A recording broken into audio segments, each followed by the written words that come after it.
পুরনো দিনের মাছি অনিশদেব। খাওয়া দাওয়া হই হুল্লোড় সব মিলিয়ে আসর যখন একেবারে জমজমাট, ঠিক তখনই তাতা এসে শাঁড়ির আঁচলে ছোট্ট টান মেরে আমাকে একপাশে ডাকলো।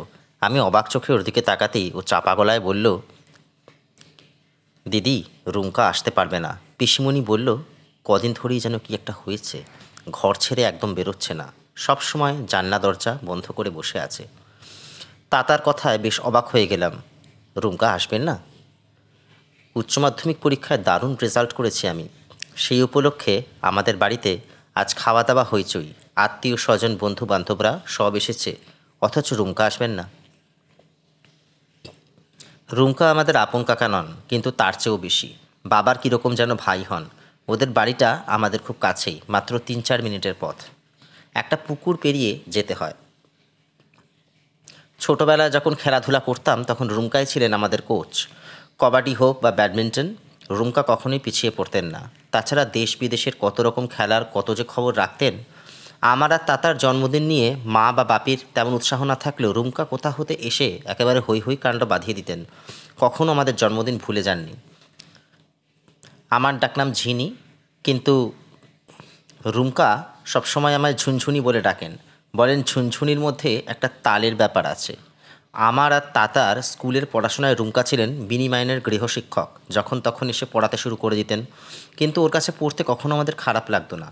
বাপি সবসময় মাকে বলতেন, রমণীরঞ্জন যতদিন আছে ততদিন ওদের লেখাপড়া নিয়ে আমার কোনো চিন্তা নেই। এই হলো রুমকা, অথবা রমণীরঞ্জন সিনহা। লম্বা ফর্সা চেহারা, টান টান শক্তপোক্ত শরীর, কপাল স্বাভাবিকের থেকে খানিকটা বেশি চওড়া, সাদা কালো চুল ব্যাকব্রাশ করে আঁচড়ানো, চোখে মোটা ফ্রেমের চশমা, পরনে ফুল হাতা শার্ট আর ধুতি। গত 10-12 বছর ধরে আমি আর তাতা মানুষটাকে এই একই রকম দেখেছি। রুমকা বিয়ে করেননি, অল্প বয়সে বিধবা হওয়া দিদিকে নিয়ে থাকেন। দিদির কোনো ছেলে মেয়ে নেই, ছোট দোতলা বাড়িতে ওরা দুজন আর একটা কাজের লোক, সীতাদি। রুমকা ঠিক নিয়ম করে চাকরি করেননি। সবার কাছে যা শুনি তাতে এর মধ্যেই উনি গোটাবারও চাকরি পাল্টেছেন। একদিন এই বারবার চাকরি পাল্টানোর কথা জিজ্ঞাসা করা তিনি বিনুনিতে আলতো টান মেরে বলেছেন, ঝুনঝুনি, মাথা উঁচু করে বেঁচে থাকার মধ্যে একটা আলাদা মজা আছে। আমার লাইফটা হলো যাকে বলে চিত্ত যেথা ভয়শূন্য, উচ্চ যেথা শির। তবে এইবার চাকরি ছাড়ার পর রুমকা ঠিক করেছেন স্টেশনের কাছাকাছি একটা দোকান নেবেন। মাস দুয়েক ধরে তারই খোঁজ খবর করে বেড়াচ্ছেন। দিন 10 আগে যেদিন আমি উচ্চ মাধ্যমিকের রেজাল্টের কথা বলতে গিয়েছিলাম, সেদিনও রুমকা পড়ার বইটই ছুঁড়ে ফেলে একেবারে হাততালি দিয়ে লাফিয়ে উঠেছেন বাচ্চা ছেলের মতো। বলেছেন, এটা নিয়ে দারুণভাবে সেলিব্রেট করতে হবে, বুঝলি? সেদিন আমি তোদের গান গিয়ে শোনাবো। অথচ আজ রুমকা এলেন না। তাতাকে দিয়ে খবর পাঠিয়েছিলাম, কিন্তু ও ফিরে এসে যা বলল তাতে ভীষণ অবাক হয়ে গেলাম। রুমকার কি হয়েছে যে সবসময় জানলা দরজা বন্ধ করে বসে আছেন? রুমকা কি কোনো কারণে ভয় পেয়েছেন? যে মানুষটার জীবন চিত্ত যেথা ভয়শূন্য, উচ্চ যেথা শির, সে ভয় পেয়েছে। ঠিক করলাম আজকে রাতেই রুমকার সঙ্গে দেখা করতে যাব। খাওয়া দাওয়া ইত্যাদির পালা যখন শেষ হলো তখন রাত 10টা বেজে গেছে। মাকে আর বাপিকে ব্যাপারটা বুঝিয়ে তাতাকে সঙ্গে নিয়ে রওনা হলাম রুমকার বাড়ির দিকে। বাপি সঙ্গে আসতে চাইছিলেন, কিন্তু আমি বারণ করলাম। একে তো তাতা যথেষ্ট বড়, ক্লাস 10-এ পড়ে, ও সঙ্গে থাকছে। তাছাড়া এই তো কাছেই পড়ি, দরকার হলে সীতাদি আমাদের এগিয়ে দেবে। মা টিফিন ক্যারিয়ারে খাবার দাবার সাজিয়ে দিলেন, আর পিসিমণির জন্য আলাদা বাক্সে মিষ্টি দিলেন। পিসিমণি খুব সাত্ত্বিক মানুষ, পুজো আচ্চা গঙ্গাজল তার নিত্যসঙ্গী। এখন বর্ষার সময়, যখন তখন বৃষ্টি হচ্ছে, কিন্তু আমরা ছাতা নিয়ে বেরোইনি। মাত্র তো 10-15 মিনিটের ব্যাপার। তাছাড়া টিফিন ক্যারিয়ার, টর্চ, ছাতা একসঙ্গে সামাল দেওয়া ভারী মুশকিল। কাঁদা প্যাচ প্যাচ একটা জায়গা সাবধানে ডিঙিয়ে আমি তাতাকে জিজ্ঞাসা করলাম, তাতা, তুই রুমকাকে আসার জন্য বলেছিলিস? তাতা বলল, না। আমি বাড়িতে ঢুকতেই পিসিমণি খবর দিল। তারপর বলল, তুই ওপরে গিয়ে একবার ডেকে দেখ। তখন আমি দোতলার ছাদে ঘরে গেছি। গিয়ে দেখি ঘরের দরজা জানলা সব বন্ধ, শুধু ভেতর থেকে একটা হুসহুস শব্দ শোনা যাচ্ছিল। মনে হলো রুমকারই গলার আওয়াজ। তখন আমি রুমকার নাম ধরে ডাকলাম, সঙ্গে সঙ্গে হুসহুস শব্দটা থেমে গেল। বেশ ভয় পাওয়ার গলায় রুমকা চেঁচিয়ে উঠল, কে? কে? গলাটা কেমন যেন পিকিউলিয়ার শোনালো। আমার একটু ভয় ভয় করছিল। কোনো রকমে বললাম, আমি তাতা, আমাদের বাড়ি আসবে না? অমনি সব চুপচাপ হয়ে গেল, কোনো সাড়া শব্দ পাওয়া গেল না। আর আমি আর 2-3 বার রুমকার নাম ধরে ডাকলাম, কিন্তু সেই নো রিপ্লাই। তখন আমি ছুটে পালিয়ে এসেছি। তাতার কথা শুনে আমার বেশ অবাক হওয়ার ব্যাপারটা আরও বাড়ছিল, মাথা ঠিকমতো কাজ করছিল না। আমরা পুকুরের পাশ দিয়ে যাচ্ছিলাম। পুকুর জলে জলে টইটুম্বুর, অন্ধকারে জল ভালো করে ঠাহর হচ্ছে না, দু এক জায়গায় আলোর টুকরো ঠিকরে পড়ছে। ব্যাঙেদের বর্ষা অধিবেশন এখানে আরও জোরদার। জোলো বাতাসে পুকুর পাড়ের দুটো মাঝারি গাছ এপাশ ওপাশ দুলছে। একটু দূরেই রুমকাদের বাড়ি, অন্ধকারে চুপচাপ দাঁড়িয়ে। বাড়ির কোনো আলো চোখে পড়ছে না। এর মধ্যেই ওরা সবাই শুয়ে পড়ল নাকি? মনের মধ্যে একটা শিরশিরে অস্বস্তি নিয়ে রুমকাদের বাড়ি পৌঁছলাম। অনেকক্ষণ দরজায় ধাক্কা দেবার পর সীতাদি দরজা খুলল। আমাকে দেখি চোখ গোল গোল করে বলল, তোমরা এত রাতে? আমি বললাম, পিসিমণি কোথায়? রুমকা কোথায়? দিদিমণি পুজো করছে, ঠাকুরকে শোয়াচ্ছে। আর দাদাবাবু ওপরে বোধহয় ঘুমিয়ে পড়েছে। আমি আর তাতা ভেতরে ঢুকে পড়লাম। মিষ্টির বাক্সটা সীতাদির হাতে দিয়ে বললাম, এটা পিসিমণিকে দিও, বলো আমরা এসেছি, রুমকার ঘরে গল্প করছি। আর সময় নষ্ট না করে আমরা দোতলার সিঁড়ির দিকে এগোলাম। সিঁড়িতে একটা বাল্ব চলছে, তার আলোটা কেমন ঘোলাটে। সিঁড়ির অর্ধেকটা উঠলেই বাড়ির পেছন দিকের অগোছলো বাগানটা দেখা যায়। তবে এখন অন্ধকারে প্রায় কিছুই দেখা যাচ্ছিল না, শুধু বাতাসে গাছের পাতার অদ্ভুত শব্দ শোনা যাচ্ছিল। দোতলার অর্ধেকটা ছাদ আর বাকিটা রুমকার ঘর। অন্ধকার ছাদে আরও অন্ধকার ছাদে আরও গাঢ় একতাল অন্ধকারের মতো ঘরটা একপাশে দাঁড়িয়ে। ঘরে আলো জ্বলছে কিনা বোঝার উপায় নেই, কারণ দরজা জানলা সব বন্ধ। দরজার কাছে গিয়ে আমি রুমকা রুমকা বলে ডাকলাম, ধাক্কাও দিলাম কয়েকবার। ঘরের ভেতরে বইটুই জাতীয় বোধহয় কিছু একটা পড়ে যাওয়ার শব্দ হলো। তাতা পেছন থেকে আমার হাত ধরে টান মারল, চাপা গলায় বলল, চলে চল। আমি ওর গ্রাহ্য না করে আবার ডাকলাম, কোনো সাড়া নেই। অনেকক্ষণ ধরে ডাকাডাকি করেও যখন সাড়া পেলাম না, তখন চেঁচিয়ে বললাম, রুমকা, আমি আর তাতা তোমার জন্য খাবার নিয়ে এসেছি। আমার পরীক্ষার রেজাল্টে তুমি খুশি হওনি, তাই নেমন্তন্নে গেলে না।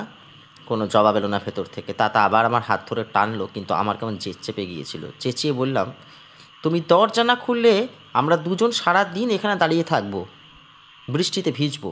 এমন সময় মেঘ ডেকে এলো। বিদ্যুতের রেখা ঝলসে উঠল আকাশের এই প্রান্ত থেকে ও প্রান্তে, আর প্রায় একই সঙ্গে খটাস করে খুলে গেল দুমকার ঘরের দরজা। দরজায় দাঁড়িয়ে চিত্তজেথা ভয়শূন্য, উচ্চজেথা শির মানুষটা। কিন্তু আলো ছায়ার মাঝেও স্পষ্ট দেখতে পেলাম ওর মাথাটা বেশ ঝুঁকে পড়েছে। যাকে আমি সবচেয়ে বেশি ভালোবাসি, সেই মানুষটার মুখে চোখে কী যে দেখলাম, আমার চোখে জল এসে গেল পলকে। রুমকা রুমকা আমার হাত ধরে পরম স্নেহে মাথার উপরে হাত বোলালেন, বললেন, ভিজিসনি তো? আয় আয়, ভেতরে আয়, আয় তাতা। আমরা ঘরে ঢুকতেই চট করে দরজা বন্ধ করে দিলেন রুমকা। তারপর বেশ নিশ্চিন্ত ভঙ্গিতে বিছানায় গিয়ে বসলেন। মাথাটা কিন্তু সামান্য ঝুঁকেই রইল। রুমকার ঘরে প্রথমেই যেটা চোখে পড়ে সেটা হলো বই। দেওয়ালের তাকে, বিছানায়, মেঝেতে এলোমেলোভাবে রাখা অসংখ্য বই। ওর অভ্যেস হলো পেন্সিল দিয়ে বইয়ের পাতায় পাতায় অসংখ্য মন্তব্য লেখা। উনি বলেন, খুঁটিয়ে কোনো বই পড়তে গেলে বইয়ের প্রতিটি পৃষ্ঠা পড়ার সময় মনের ভাব, মতামত, মন্তব্য এসব লিখে রাখা দরকার। তাহলে বইটা মনে দাগ কেটে যায়। তাছাড়া বইটা আবার পড়ার সময় ওই মন্তব্যগুলো খুব সাহায্য করে। রুমকার এই অভ্যেসটা আমি খানিকটা রপ্ত করে ফেলেছি, দেখেছি তাতে পড়াশোনা সত্যিই সুবিধে হয়। রুমকার বিছানা নীল রঙের একটা বেড কাভারে ঢাকা। তার ওপরে এদিকে ওদিকে ছড়িয়ে আছে 4টে বই, একটা হলুদ রঙের পেন্সিল, আর একটা সাদা ইরেজার, আর আরও একটা অদ্ভুত জিনিস পড়ে আছে বিছানায়, একটা ছোট্ট লাঠি। ঘরের ডান দিকের দেওয়াল ঘেঁষে রাখা একটা মাঝারি টেবিলের পরে আমি টিফিন ক্যারিয়ারটা নামিয়ে রাখলাম।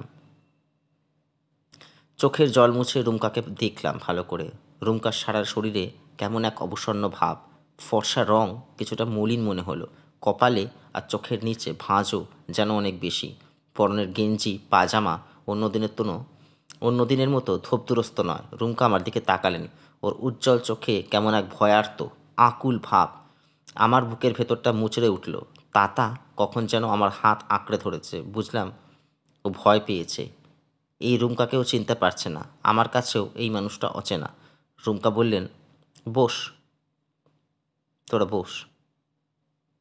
ঘরে একটা টুল, একটা বেতের মোড়া আর একটা চেয়ার আছে। আমি বিছানায় রুমকার প্রায় মুখোমুখি গিয়ে বসলাম। তাতা মোড়াটা আমার কাছটিকে টেনে দিয়ে এসে বসল। রুমকা হাসতে চেষ্টা করে বললেন, ঝুনঝুনি, তোর রেজাল্টের খাওয়া দাওয়া হইচই কেমন হলো? আমি বিছানায় রাখা লাঠিটা দেখিয়ে জিজ্ঞাসা করলাম, পড়াশোনা করতে তোমার আজকাল লাঠি লাগছে নাকি? রুমকা কেমন অপ্রস্তুত হয়ে গেলেন। আমতা আমতা করে বললেন, না রে, লাঠিটা নিয়েছি। হঠাৎই চুপ করে গেলেন। আমার রাগ হলো। অভিযোগের সুরে বললাম, তুমি তো আমার সেই ছোটবেলা থেকে সত্যি কথা বলতে শিখিয়েছ, আর তুমি নিজেই সত্যি কথা বলতে ভয় পাচ্ছ। ঠিক করে বলো তো তোমার কি হয়েছে? ঘর ছেড়ে বেরোচ্ছ না, দরজা জানলা বন্ধ করে বসে আছো, কি ব্যাপার বলো তো? রুমকা জেদির মতো ঘাড় বাঁকিয়ে শক্ত হয়ে বসে রইলেন। আমি তাতার দিকে ফিরে বললাম, তাতা, ঘরের জানলা দরজাগুলো খুলে দিত। ইলেকট্রিক শক খাওয়া মানুষের মতো ছিটকে উঠে পড়লেন রুমকা। ওর চোখে মুখে পলকে নেমে এসেছে গাঢ় আতঙ্কের ছায়া। ভয়ার্ত গলায় প্রায় চেঁচিয়ে উঠে বললেন, খুলিস না, খুলিস না, খুললেই ওগুলো ভেতরে ঢুকে পড়বে। আমি অবাক হয়ে জিজ্ঞাসা করলাম, ওগুলো ওগুলো মানে? মাছি, মাছি, প্রায় হাঁপাতে হাঁপাতে বললেন রুমকা। তারপরে ধপাস করে বসে পড়লেন বিছানায়। ডান হাতের শক্ত মুঠোয় তুলে নিলেন খাটো লাঠিটা। ঘরের চারপাশে অনুসন্ধানী নজর বুলিয়ে দিলেন একবার। বিছানায় লাঠি রাখার মানেটা এবার বুঝতে পারলাম আমি। আমি লাঠি দিয়ে মাছি তাড়াতে এত কেন মরিয়া রুমকা? আমি ওকে সাহস জোগানোর জন্য বললাম, মাছিকে এত ভয় পাচ্ছ কেন? মাছি কি তোমাকে খেয়ে ফেলবে? এপাশ ওপাশ মাথা নাড়লেন রুমকা। তারপর একটা দীর্ঘশ্বাস ফেলে বললেন, তুই বুঝবি না ঝুনঝুনি, এ সাধারণ মাছি নয়, মৌমাছি। আমি পরিবেশটা হালকা করার জন্য বললাম। রুমকা হাসলেন না। আমার দিকে ভয়ের চোখে তাকিয়ে চাপা গলায় বললেন, মৌমাছি নয়, পুরনো দিনের মাছি। পুরনো দিনের মাছি? তার মানে? হাতের লাঠিটা বিছানায় রেখে বিষণ্ণ হাসলেন রুমকা। অস্পষ্ট স্বরে বললেন, বললে কেউ বিশ্বাস করতে চাইবে না। আমি করব, তুমি বলো। সব তোমাকে বলতেই হবে। কেন তুমি এতদিন ধরে, কেন তুমি কদিন ধরে এমন করছো? কি হয়েছে তোমার? আমার জেদ রুমকা জানেন, তাই এমনভাবে উনি বিছানায় গুছিয়ে বসলেন যে আমি বুঝতে পারলাম সব কিছু খুলে বলার জন্য উনি মনে মনে নিজেকে তৈরি করছেন। রুমকার মুখ থেকে স্পষ্ট বোঝা যাচ্ছিল যে ওর ভেতরে ভেতরে যন্ত্রণার একটা তোলপাড় চলছে। আমার ভীষণ মায়া হচ্ছিল। আচমকা বাজ পড়ার শব্দে আমার কানে যেন তালা লেগে গেল। মেঘের গুড়গুড় শব্দ মিলিয়ে যেতেই বৃষ্টির শব্দ শুনতে পেলাম। ঘরের পাখাটা ফুল স্পিডেই ঘুরছে, কিন্তু জানলা দরজা সব বন্ধ থাকায় কেমন একটা গুমোট ভাব। রুমকা খুব সিরিয়াস মুখ করে বললেন, তোদের সব বলছি, আর কাউকে ও কথা বলিস না, তাহলে আমাকে সবাই পাগল ভাববে। আমি ঘাড় নেড়ে কথা দিলাম। তাতা বলল, কাউকে বলবো না, মরে গেলেও বলবো না। শোন তাহলে। কয়েকবার ঘরের এপাশ ওপাশ করলেন, দেখলেন রুমকা। তারপরে হাতে হাত ঘষে কিছু একটা মনে করার চেষ্টা করে থেমে থেমে বলতে লাগলেন, আমার বই পড়ার নেশার কথা তোরা তো জানিস। এও জানিস যে বই পড়ার সময় আমি বইয়ের মার্জিনে পেন্সিল দিয়ে নোট লিখি। একজন ফ্রেঞ্চ ম্যাথামেটিশিয়ান, পিয়ের দি ফার্মা, এরকম একটা নোট লেখার অভ্যেস ছিল। 1621 সালে তিনি আর এক ম্যাথামেটিশিয়ান ডায়োফ্যান্টাসের লেখা অ্যারিথমেটিকা নামে একটি বই লিখেছিলেন। সেই বইয়ের মার্জিনে তিনি এমন একটি মন্তব্য লিখে গিয়েছিলেন যা থেকে ফার্মাস লাস্ট থিওরেম নামে একটি উপপাদ্যের জন্ম হয়। এই উপপাদ্যটা প্রমাণ করতে অঙ্কবিদদের 327 বছর লেগে গিয়েছিল। কথা বলতে বলতে রুমকা নিজের স্বাভাবিক ছন্দ ফিরে পাচ্ছেন বলে আমার মনে হলো। তা না হলে উনি মাছির কথায় থেকে ম্যাথামেটিশিয়ানের কথা যেতেন না। ঘরের টিউবলাইটের আলো এক পাশ থেকে রুমকার কপালে এসে পড়েছে। চকচকে সেই জায়গায় একটা শিরা ফুলে রয়েছে। ফার্মার কথা থাক, আমার কথা বলি। রুমকা আবার বলতে শুরু করলেন, বইয়ের মার্জিনে নোট লেখার জন্য আমি একসঙ্গে 1 ডজন করে পেন্সিল কিনে রাখি। সেগুলো শেষ হয়ে যায় যখন একটা পেন্সিলে এসে ঠেকে, তখন আমি কলকাতা থেকে আবার নতুন 1 ডজন পেন্সিল কিনে আনি। ঝুনঝুনি, তো জানিস কোহিনূর পেন্সিল আমার বরাবরই বেশি পছন্দ। কলকাতা গিয়ে কলেজ স্ট্রিট পাড়ার পটুয়া টোলার একটা পাইকারি খাতা পেন্সিলের দোকান থেকে আমি সবসময় কোহিনূর পেন্সিল কিনি। শুধু পেন্সিল কেন, কাগজ, ইরেজার এসবও ওই দোকান থেকেই কিনি। ঠিক 7 দিন আগে আমি কয়েকটা কাজে কলকাতায় গিয়েছিলাম। আগের পেন্সিলগুলো শেষ করে আরেকটা এসে ঠেকেছিল, তাই কলেজ স্ট্রিট পাড়ায় এসে ঠিক করলাম 1 ডজন পেন্সিল কিনে নিয়ে যাব। সেদিন ছিল মেঘলা। দুপুর 2টো নাগাদ আমি পটুয়াটোলা সেই দোকানটায় গেলাম। তারপর থেকেই যত সব অদ্ভুত ব্যাপার শুরু হলো। রুমকা থামলেন, কপালে হাত বোলালেন, বোধহয় ঘাম মুছলেন। চোখের চশমাটা অকারণেই বার কয়েক নাড়াচাড়া করলেন। তাতা কৌতূহলের গলায় জিজ্ঞেস করল, কি শুরু হলো? রুমকা কয়েকবার ঢোক গিলে বলতে শুরু করলেন, দোকানটার নাম গ্লোব কনসার্ন। মাঝারি মাপের এই রংচঙের সাইনবোর্ডে শৌখিন হরফে নাম লেখা। দোকানটার সুনাম যথেষ্টই আছে, কারণ গলির মধ্যে হলেও সেখানে সবসময় খদ্দেরের ভিড় লেগেই থাকে। কিন্তু সেদিন দোকানটার কাছাকাছি গিয়ে আমি একটা তাজ্জব বনে গেলাম। দুপুরের মেঘলা আকাশ থেকে অদ্ভুত এক আলো চারপাশে ছড়িয়ে পড়েছিল। সেই অপার্থিব আলোয় দেখলাম দোকানটার সামনের পিচের রাস্তাটা একেবারে পাল্টে গেছে। কোথায় সেই খানাখন্দে ভরা ময়লা পিচের পথ, তার বদলে মসৃণ পরিচ্ছন্ন এক শান বাঁধানো চত্বর চোখে পড়ল আমার। চত্বরটা গলির তুলনায় মাপে অনেক বড়। আমি অবাক হয়ে পাশোপাশ দেখতে লাগলাম। ঠিক তখনই একটা অদ্ভুত ব্যাপার আমি খেয়াল করলাম। দোকানটা এমন জায়গায় যেখানে শব্দের ঝালাপালা সর্বত্র লেগেই থাকে। ট্রামের ঘসঘস, বাসগাড়ির শব্দ, রিকশো, সাইকেল ভ্যান, বইয়ের স্টল, মুটে পথচারী কি নেই সেখানে। কিন্তু সেদিন ওই শান বাঁধানো চত্বরে পা দেওয়া মাত্রই চারপাশের হরেক রকম শব্দ পলকে যেন কোথায় মিলিয়ে গেল। সব চুপচাপ, যেন ভুল করে কোনো উপাসনা মন্দিরে আমি পা দিয়ে ফেলেছি। একটু দূরে আমি দোকানটা দেখতে পাচ্ছিলাম, তবে গ্লোব কনসার্নের সাইনবোর্ডটা চোখে পড়ল না। তার বদলে রংচঙে লম্বা একটা সাইনবোর্ড দেখতে পেলাম। তার অক্ষরগুলোর এমনই দুর্দশা যে ভালো করে কিছু পড়া যাচ্ছে না। তাছাড়া সব কিছু কেমন ঝাপসা লাগছিল আমার চোখে।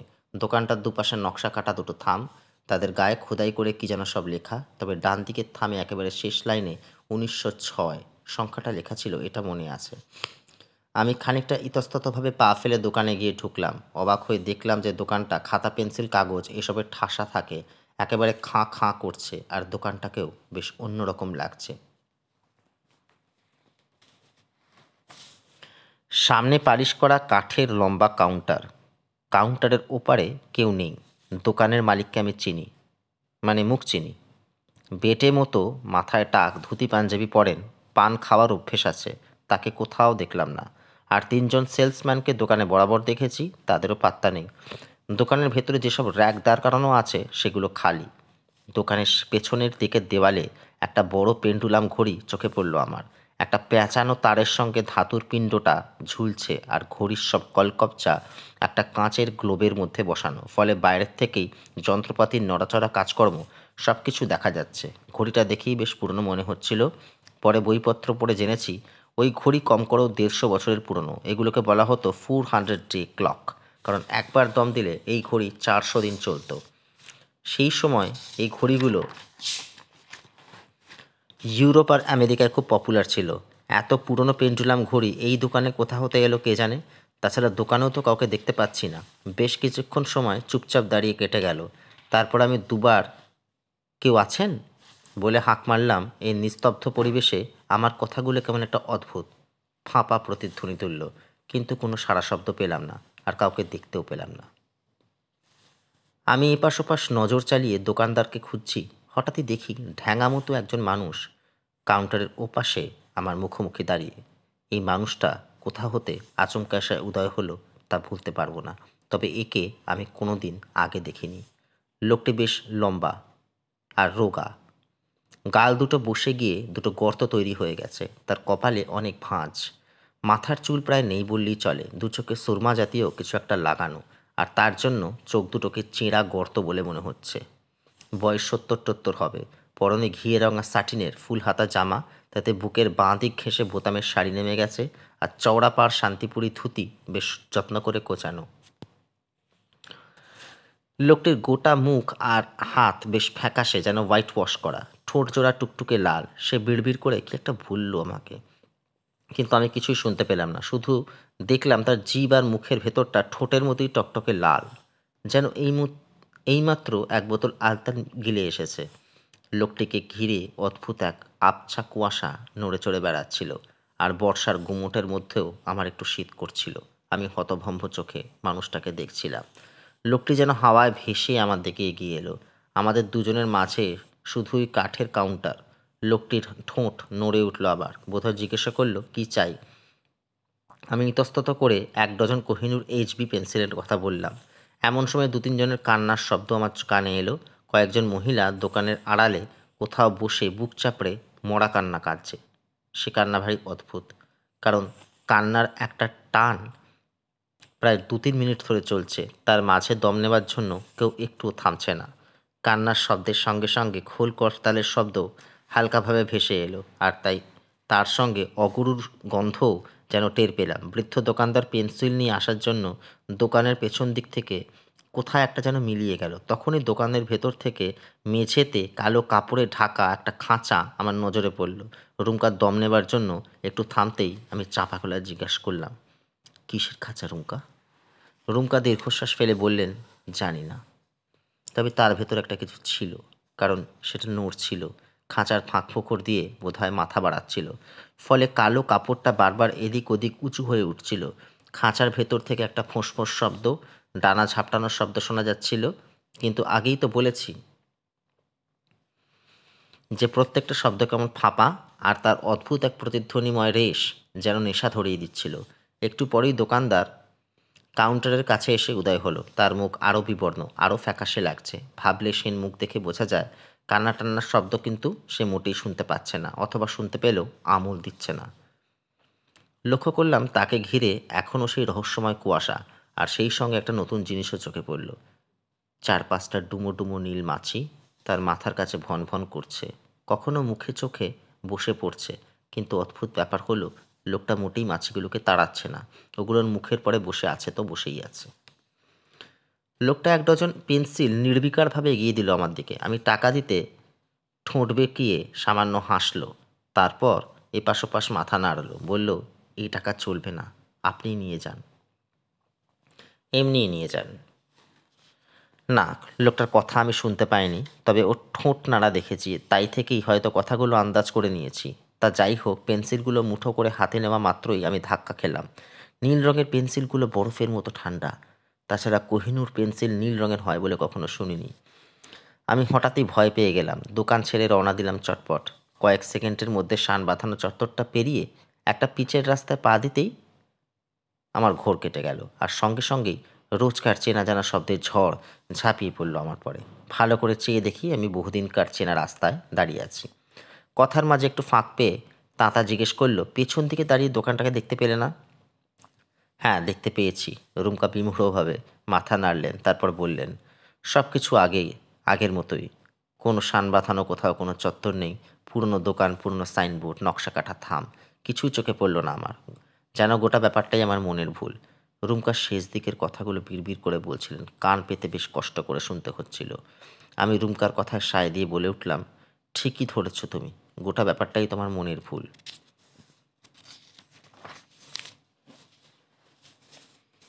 রুমকা মাথা নাড়লেন, বললেন, না রে, মনের ভুল নয়।